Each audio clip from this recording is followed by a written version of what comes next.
Ever since I ended up in a wheelchair due to an accident 2 years ago, my husband and mother-in-law's attitudes have noticeably hardened. Sorry, but could you please leave this house for a second? My husband's sudden words one night were incomprehensible. What?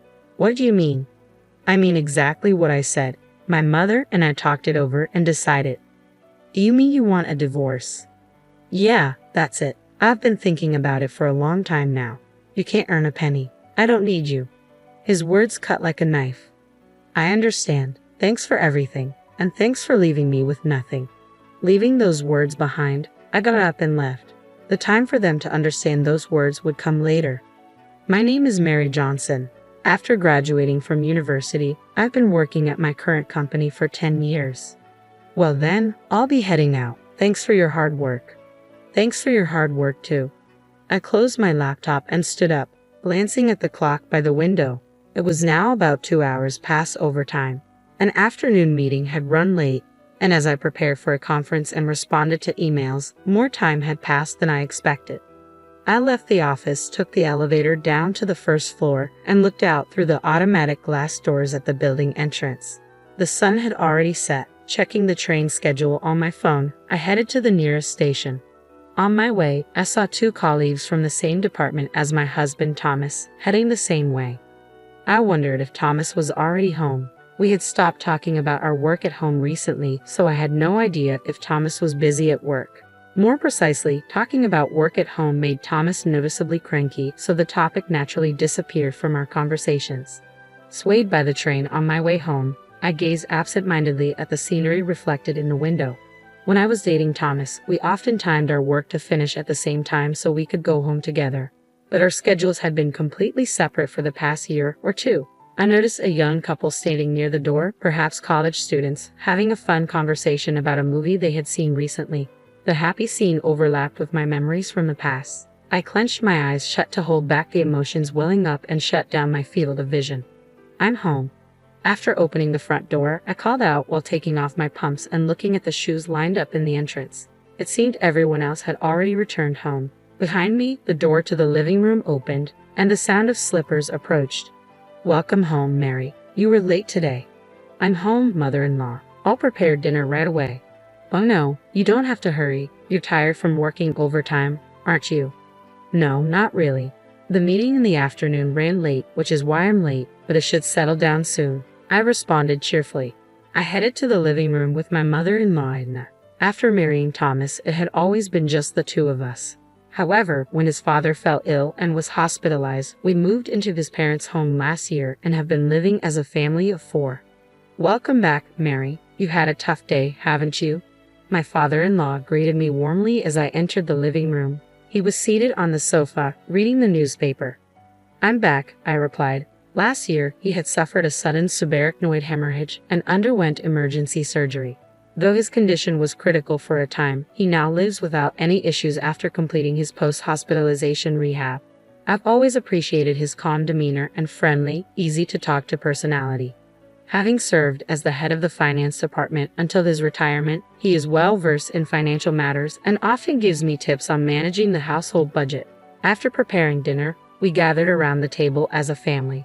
Anna came over for lunch the other day, and I was surprised at how much her daughter Olivia has grown, Edna commented. They do say kids grow up faster when they're not yours, I responded. Anna is as beautiful as ever, and having a child really brings out her feminine side as a mother, Edna continued. I guess so, I replied. Anna is Edna's niece and Thomas's cousin. Edna often expresses disappointment that Thomas and I don't have children. She isn't too happy about me continuing to work after our marriage and frequently hints that she'd like us to have a child. Honestly, I've always had a hard time dealing with Edna, especially since we started living together. She tends to bring up the topic of having children, particularly on days when I come home late from work. You could have had a child if it had been a little earlier, Mary. I suppose it can't be helped because you're busy with work, Edna remarked. While I ambiguously nodded along, I glanced at Thomas, who was quietly eating his meal without looking at me. Thomas and I were colleagues at the same company and got married in our 2nd year of dating. Though we were told that it would be best if I became a housewife if we had a child, we have been working together for 10 years since we got married and have yet to have a child. Both of us have longed for a child and have tried everything from herbal medicine to medical tests, but to no avail. While there is a sense of loneliness, we decided to keep living as a couple and focus on our work. However, at some point, I began to feel an invisible wall growing between Thomas and me. Even though we married out of love and promised to make each other happy, our relationship has gradually grown cold. I think it started when Thomas began to struggle at work. He didn't tell me anything directly, but I heard from a senior colleague in his department that Thomas was distressed because he couldn't achieve the same results as his peers. Thomas is naturally a gentle person, not good under pressure, and has a habit of pushing himself too hard. I knew without him saying anything that he was feeling anxious and frustrated about the situation. However, whenever I tried to offer him a listening ear, he would stubbornly refuse to share his worries with me, repeating that he was fine and telling me not to worry. Since he continued to keep his worries from me, I couldn't press him further and felt helpless that I couldn't be there for him. Even so, on our days off, we made it a point to travel together or spend a relaxing day at home, treasuring our time as a couple. When I became emotionally drained from our ongoing failures to conceive, Thomas was there silently supporting me all the way. That's why, even if I couldn't directly help solve Thomas's current problems, I intended to be by his side, creating moments of comfort and peace for him. The turning point was probably when I received a promotion at work. I was recognized for my achievements on various projects I participated in and was even one of the fastest among my peers to get promoted. "That's amazing, congratulations, Mary," Thomas had said. I can't forget the expression on his face when he congratulated me. I was so emotional that I could only manage a simple thank you. As my work became busier, the distance between Thomas and me seemed to only increase. Eventually, we spent less time together, our conversations dwindled, and around the time when my income surpassed Thomas's, we barely even made eye contact. I would watch Thomas's back as he finished his meal without uttering a word and left the table. I can't help but wonder if I hadn't been afraid of rejection back then and had tried harder to support him, could we have built a different relationship than we have now? When I opened my eyes, the first thing I saw was the bright white light of a fluorescent bulb. After blinking a few times, I started looking around. Apparently, I was lying in a hospital bed. When I looked down at my arm, there was an IV connected, and both of my legs were wrapped in numerous layers of bandages and casts. The moment I tried to move, a pain like I'd never felt before shot through my body. Tears welled up in my eyes from the sheer pain. My body felt as heavy as lead, and it seemed impossible to move. What on earth had happened? I tried to trace back my memories until the moment I woke up. I remembered going to work at the usual time that morning, finishing up a meeting and report, and leaving work on time for the first time in a while. After leaving the office, I was headed toward the station. Then it hit me. On the way to the station, which was busier than usual due to rush hour, I remember hearing the screeching sound of sudden brakes from behind. The moment I turned around, I felt a violent shock. I realized I'd been hit by a car, and fear rushed in alongside the pain spreading through my body. What condition is my body in now? The sound of footsteps approached, and suddenly the curtain around my bed was opened. "Oh, Mrs. Johnson, you're awake. But you should not get up yet," a young female nurse called out to me in a rushed manner. "I understand you're confused, but your doctor will explain everything to you shortly. Please stay calm for now." "Okay," I replied, still trying to process everything. After saying that, the nurse left in a hurry. A few minutes later, the doctor arrived and explained the circumstances of the accident and the surgical procedures. Apparently, a truck driven by a drowsy driver had crashed into the sidewalk, and I was unfortunately there and got knocked over from behind. I had been urgently transported to this hospital immediately after the accident, and it had been about half a day since the surgery. "Excuse me, but have you contacted my family already?" I asked. "We have contacted your husband and his parents who live with you to inform them about the accident and that the surgery has been completed successfully. However, they seem to be out somewhere and can't come right away." "I see, thank you." Thomas was away on a business trip, and his parents had been on an overseas vacation since last week. From the doctor's tone, I could somewhat imagine their reaction when they received the news. Even considering they were out, it didn't seem like the response you'd expect when being told a loved one has been in an accident, at least not to the point where someone else would hesitate to relay their reaction. I laughed bitterly, imagining Thomas's reaction when he found out I was in an accident. It just didn't connect to an image of him being worried about me. From the doctor's subsequent explanation, although there were no life-threatening conditions, the damage to both of my legs was particularly severe. They said the prognosis for walking again was not promising. As I received the explanation, it felt surreal, as if it was about someone else, not my own body. Thomas visited the hospital 3 days after the accident. It was surprising to see his pained expression when he saw me, injured all over and lying in the hospital bed. "Sorry I'm late." "It's fine, don't worry about it. I'm sorry for interrupting your business trip." It had been a while since we last talked, and the atmosphere was awkward.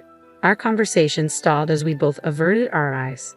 Then Thomas excused himself to talk to the doctor, leaving the room. I was unable to call out to him and could only watch him leave. It's been 2.5 years since the accident. The disabilities from the accident remain in my legs, forcing me into a wheelchair-bound life. The accident happened while I was leaving work, so I was able to stay with the company for a while, but it became difficult to work as I used to, and I resigned about 6 months ago. Since resigning, I've been spending my time at home, but recently a few things have been bothering me. One is that Edna's attitude toward me has become noticeably harsher than before. "Mary, do you have a moment?" "Yes, of course. I'm about to head out, but could you fold the laundry for me? It's just folding, so you can do it even if you can't move your legs, right?" "Yes, please be careful on your way." "Well then, please get it done."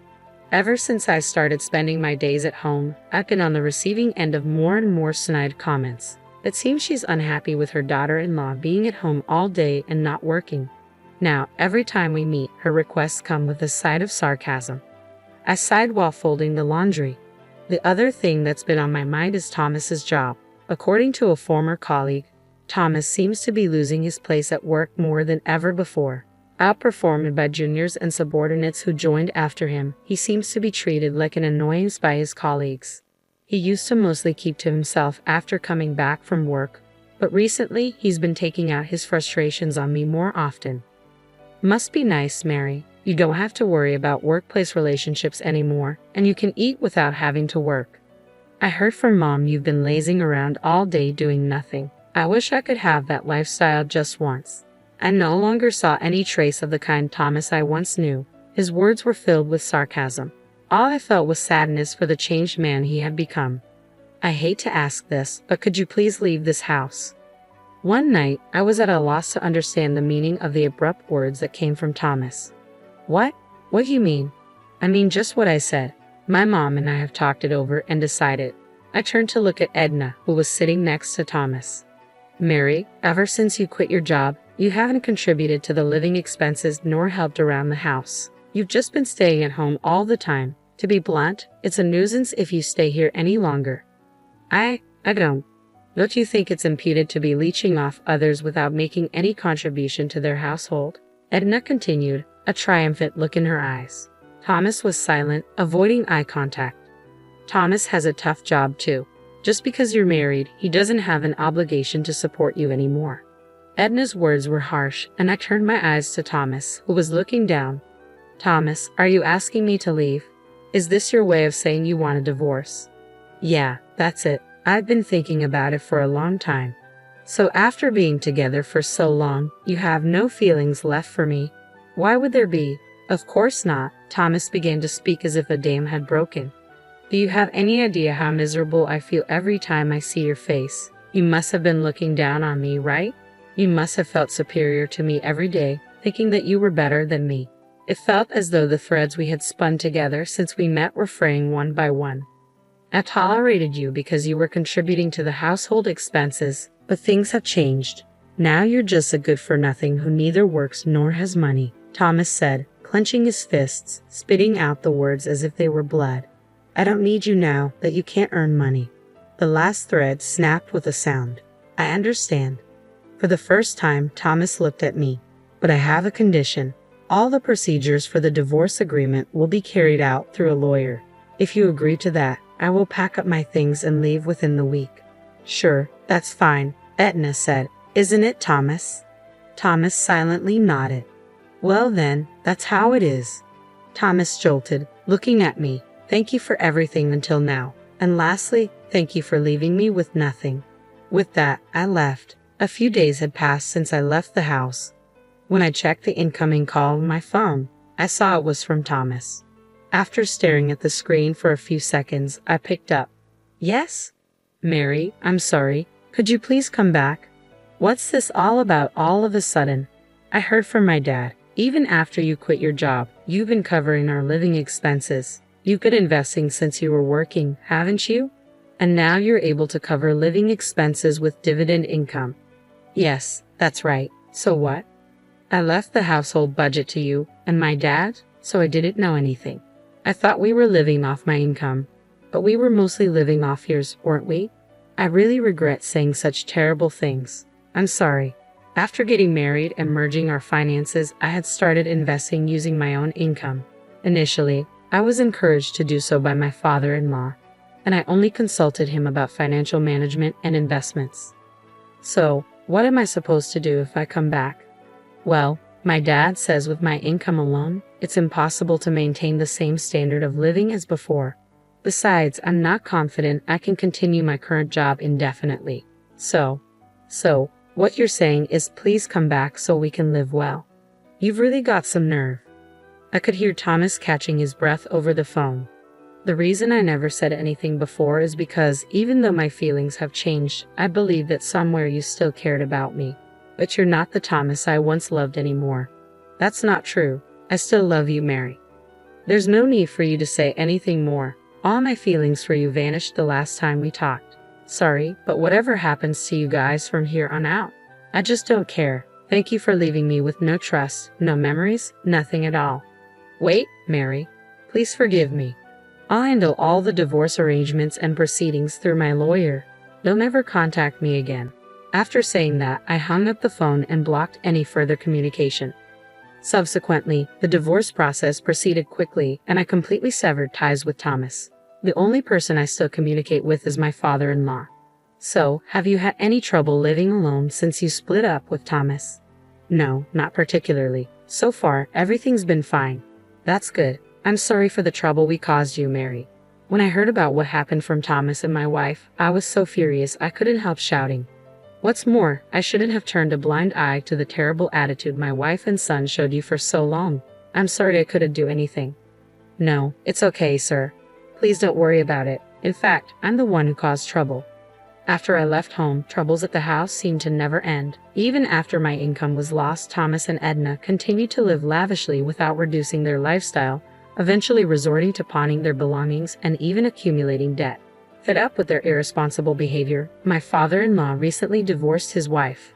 I see this as a good opportunity to reassess my life. I can live just fine with my current lifestyle, and I also want to take on new challenges. With that, I laughed cheerfully.